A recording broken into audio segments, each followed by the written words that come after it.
Yun, so may bumabalik mga kalapatids, no. So yung napalkon nating ibon mga kalapatids na napalkon sa paa mga kalapatids, tapos binigla ko ng karamay, no. So hinabol ko siya, binigla ko na lang kagad ng karamay mga kalapatids kahit wala siya ng training yung bago magkaramay mga kalapatids. So binigla natin siya.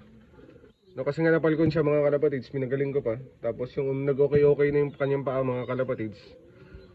Sinama ko ng karamay mga kalapatids, no, yung smash. Pero talagang pinapabilib ako nito mga kalapatids, no. So umuwi siya mga kalapatids, no. So ngayon naman ay wala na siyang tama mga kalapatids.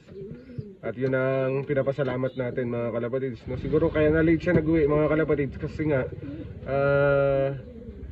first time niya ng karamay, tapos ang layo kagad ng tinalon ng kanyang training mga kalapatids, karamay agad, no. So Joxy Cage 50 at binigla siya. So siguro naligaw lang siya mga kalapatids kaya hindi siya nakauwi. Thank you Lord dahil hindi siya napalkon mga kalapatids, no. So ang hindi pa natin napapauwi mga kalapatids ay tatlo, no. So pero ngayon ay ang sama na ng panahon.